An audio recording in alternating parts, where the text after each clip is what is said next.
সুপ্রিয় দর্শক, আসসালামু আলাইকুম। আপনাদের সবাইকে স্বাগত জানাচ্ছি এখনকার আলোচনায়। আপনাদের সঙ্গে আছি আমি সিরাজুল ইসলাম।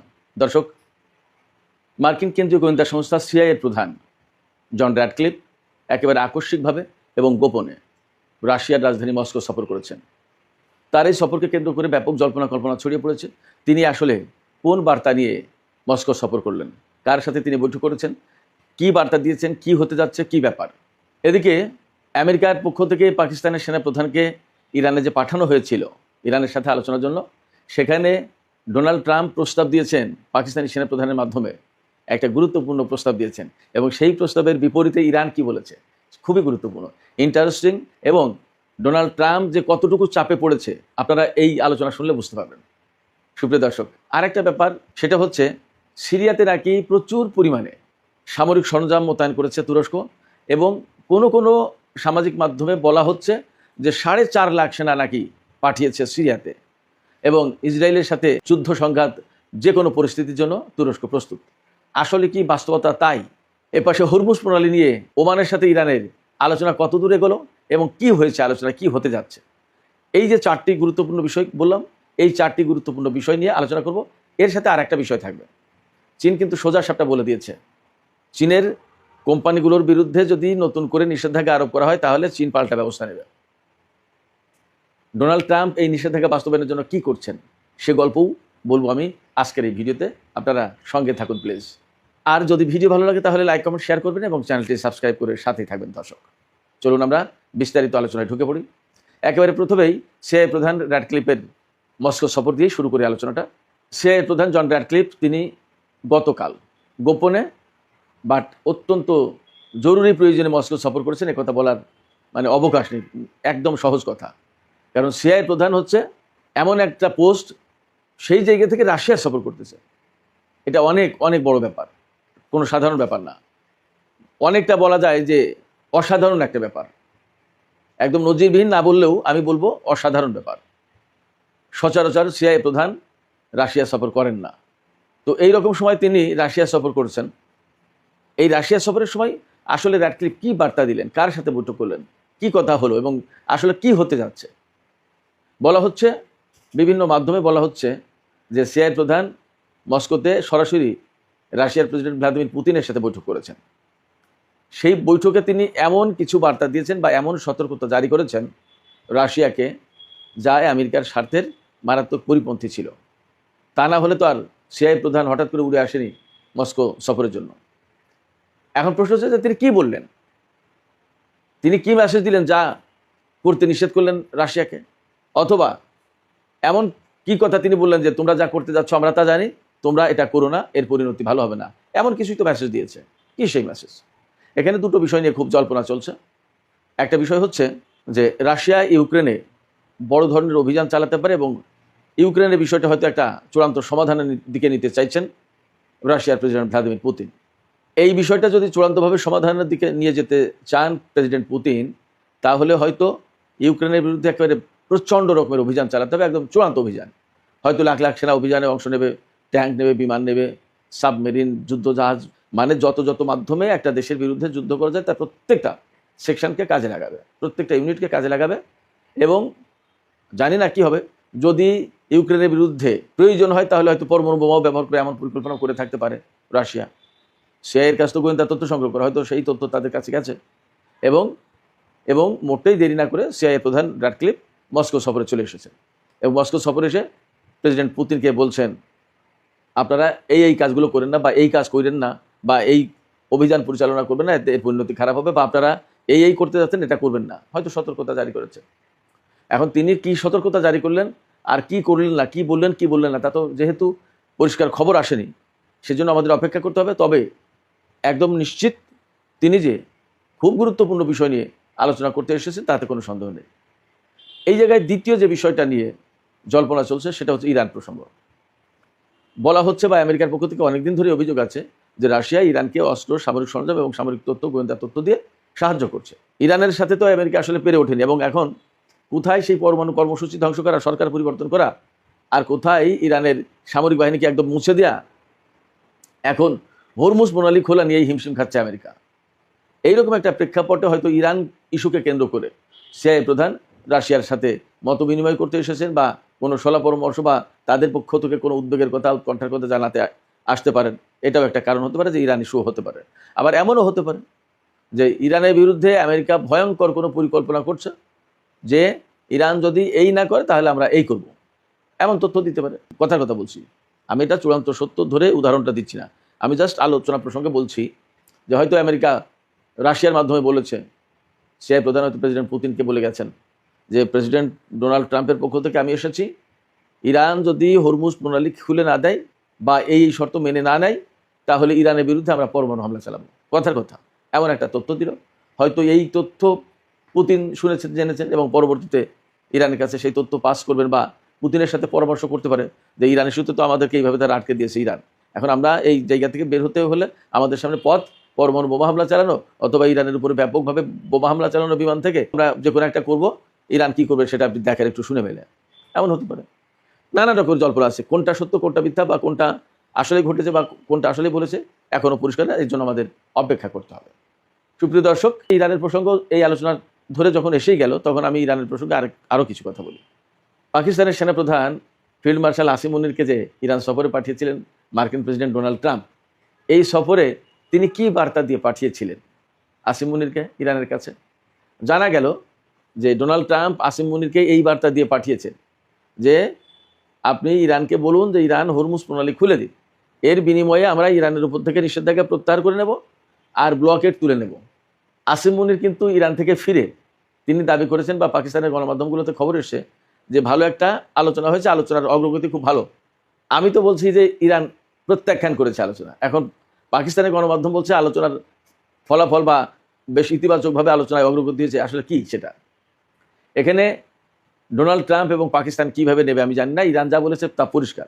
ইরান বলেছে হরমুজ প্রণালী খোলা হবে, তবে কতগুলো শর্ত আগে পূরণ করতে হবে আমেরিকাকে। যদি তাই বলে তাহলে তো ইরান হরমুজ প্রণালী খুলতে রাজি হয়নি, আবার প্রত্যাখ্যানও করেনি, খুলতে চায় তারা, খুলবে, ওকে, এ তো আগেও বলেছি, এখনও বলছে, হয়তো ভবিষ্যতে বলবে যে আমরা হরমুজ প্রণালী তো খুলবো, এখান থেকে মানুষের তেল যাবে, পণ্য যাবে, আসবে, ব্যবসা হবে, সবই তো চলবে, নিরাপত্তার সাথেই হবে।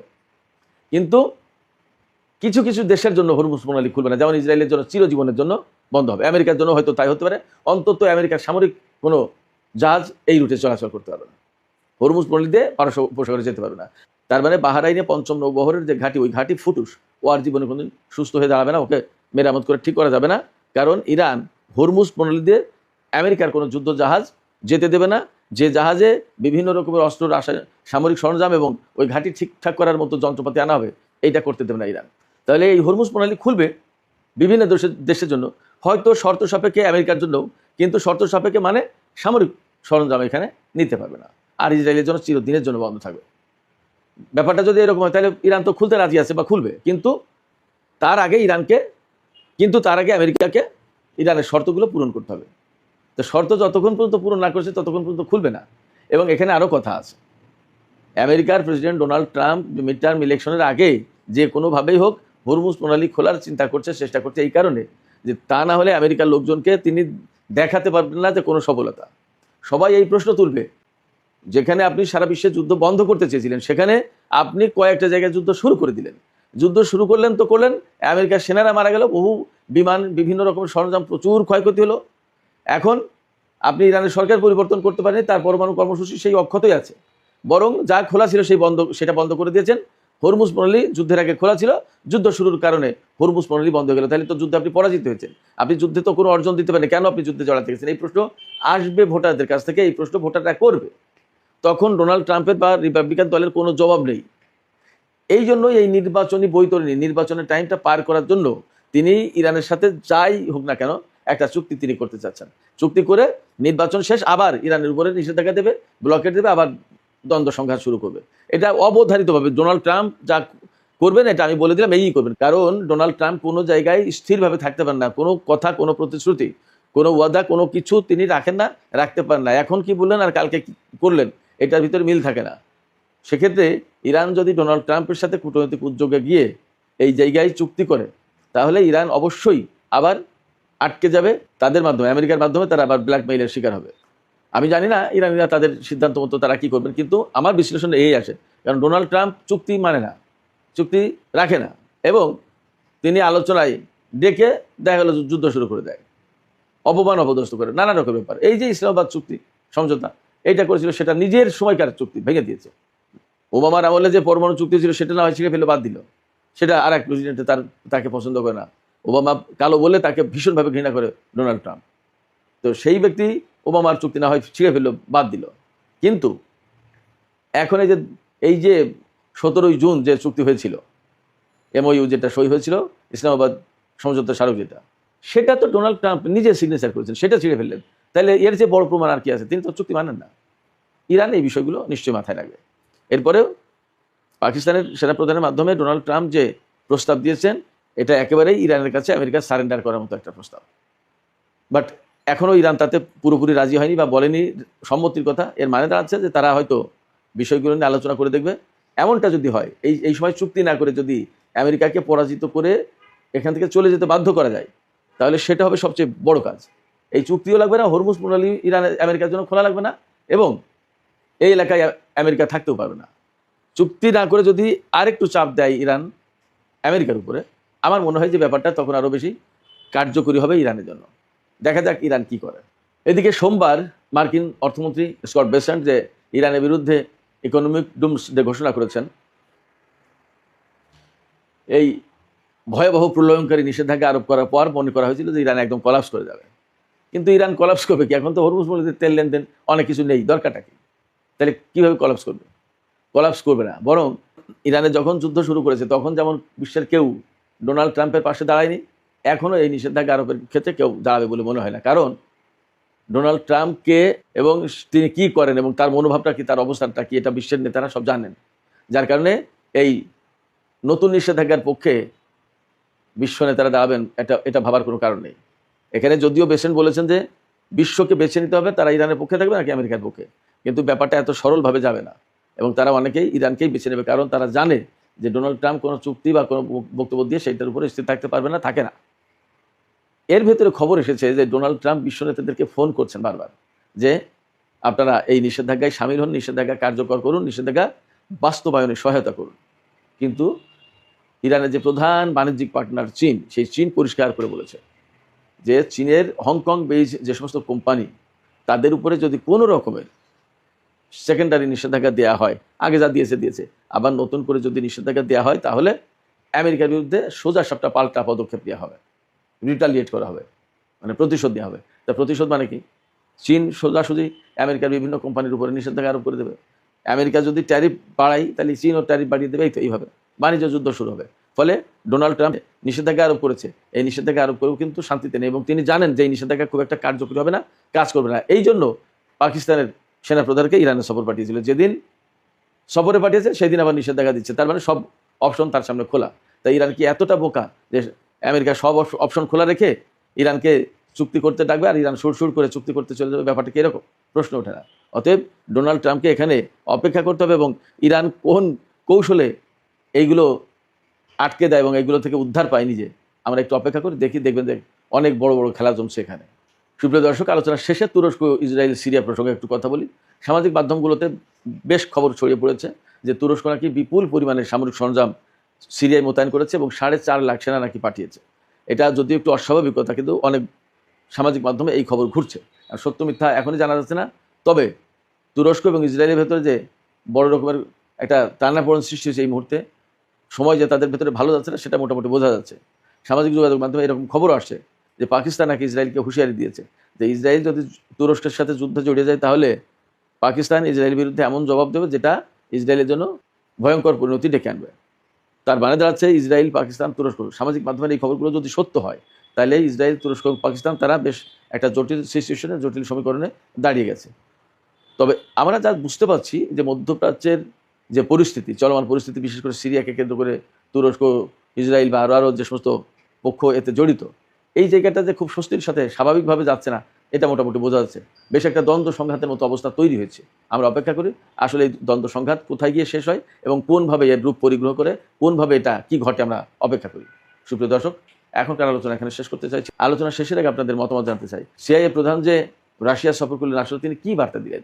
ইউক্রেন প্রসঙ্গ হতে পারে, নাকি ইরান প্রসঙ্গ, নাকি যুদ্ধ মীমাংসার জন্য পুতিনের কোনো হস্তক্ষেপ কামনা, নাকি পুতিনের মাধ্যমে ইরানকে কোনো বার্তা দেওয়ার চেষ্টা? আপনাদের কী ধারণা? আপনাদের মতামত কমেন্টের মাধ্যমে জানাতে পারেন। আর ভিডিও ভালো লাগলে বলি লাইক কমেন্ট শেয়ার করবেন এবং চ্যানেলটি সাবস্ক্রাইব করে সাথেই থাকবেন। দর্শক, এখনকার আলোচনা এখানে শেষ করতে চাইছি। আপনারা সবাই অনেক অনেক ভালো থাকুন। আল্লাহ হাফেজ।